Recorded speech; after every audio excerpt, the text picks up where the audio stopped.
these are the solutions to the homework from section 8.2, most of the homework. So the first problem, remember we had the derivative of x equals a times x, where a is a 2 by 2 matrix, and we assumed that a had one zero eigenvalue and the other is non-zero, and let's call that non-zero eigenvalue lambda. So what we know is that the general solution looks like x of t is c1 k1 e to the lambda t plus c2 k2, where k1 is the eigenvector corresponding to lambda, and k2 is the eigenvector corresponding to the zero eigenvalue. So first thing to notice is, what does it mean to be the eigenvector corresponding to the zero eigenvalue? Well, it means exactly that a times the vector k2 equals 0. That's the definition of being an eigenvector with zero eigenvalue. So notice then that since matrix multiplication commutes with scalar multiplication, we have that a times c2k2 is c2 times a times k2 also equals 0.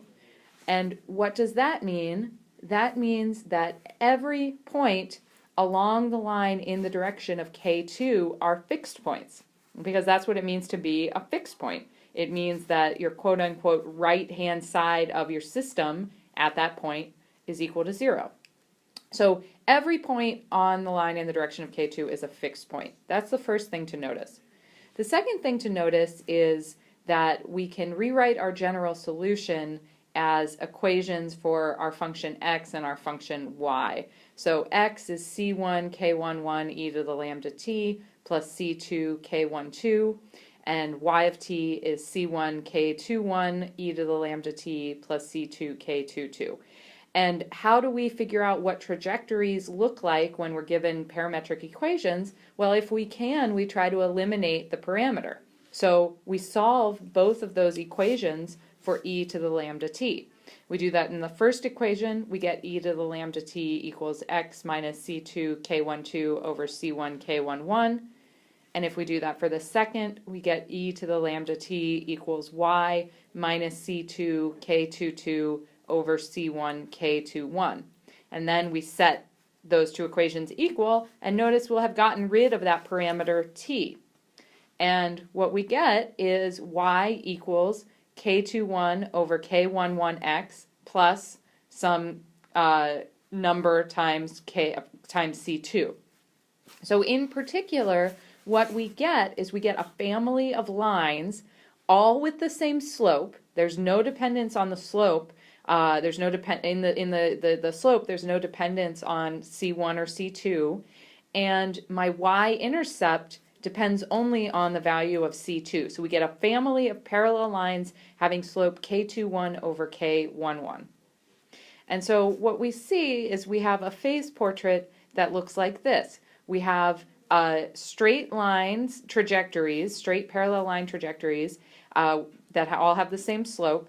And then we also have a line in the direction of k2 that all are fixed points. Every point on that line is a fixed point. So even though it appears that trajectories are crossing here, which we know is no good in the phase plane, we really don't have that, because in fact we have fixed points everywhere along that sort of greenish line. Okay, so the next, and sorry, I should say that the direction of the arrows are determined by the sign of lambda. So if lambda is negative, as I assumed it is here, then all of those fixed points will be attracting. They'll all be sinks. Okay, so part B was to assume that A has two real equal eigenvalues lambda with linearly independent eigenvectors k1 and k2. So that means that my general solution has the form x of t is c1 k1 e to the lambda t plus c2 k2 e to the lambda t. And I'll just factor out an e to the lambda t just so we notice that. So again, if I want to know what these trajectories look like, I want to eliminate my parameter t. So I write the equation for x and y. X is c1 k11 plus c2 k12 e to the lambda t, and y is c1 k21 plus c2 k22 e to the lambda t. I solve the first equation, say, for e to the lambda t, and you might take a minute to do that, and then I plug that into the second equation. And what I get is that y is equal to c1 k21 plus c2 k22 over c1 k11 plus c2 k12 times x. And now what do we have? These are all lines through the origin, but the slopes change depending on c1 and c2. So depending on my initial conditions, the slopes of my lines are going to change here. So in this case, I have a family of straight line trajectories through the origin, and the arrows are going to be determined by the sign of lambda. So in this case, lambda I assumed was positive, so the origin is a source in this case. Sometimes also called a star-shaped node, but in particular, it is unstable if lambda is positive. Okay, so in part 2, in question 2, you were asked to characterize the qualitative behavior of our 2x2 linear systems using the trace and the determinant of the matrix A. Just about everybody got parts A and B, so I'll not do that. I just want to talk a little bit about part C. So I'm assuming that lambda 1 and lambda 2 are my eigenvalues, and we know from part B that the trace of the matrix A is equal to lambda 1 plus lambda 2, and the determinant of A is equal to lambda 1 times lambda 2. And I just want to make a comment here, just a little note for the next slide. If lambda 1 and lambda 2 equal alpha plus or minus I beta, so if I have complex eigenvalues, notice or remind yourself, lambda 1 plus lambda 2, so is equal to 2 alpha.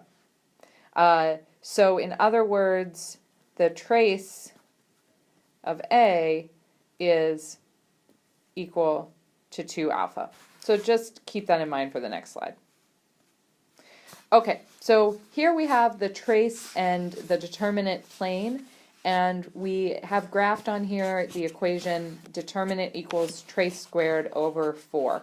And we know that that is the curve from part A that determines whether or not we have real distinct eigenvalues or complex eigenvalues. So notice that below this curve we have 2 real distinct eigenvalues, above the curve 2 complex eigenvalues. Okay, so let's notice that below the trace axis, that means the determinant is negative, which by part B means that lambda 1 times lambda 2 is negative. And the only way for that to happen, since we know they're both real, is that, and distinct, is that they have opposite signs. So what does that mean? That means that my origin is a saddle point in this region. Over here, we have 2 real distinct eigenvalues.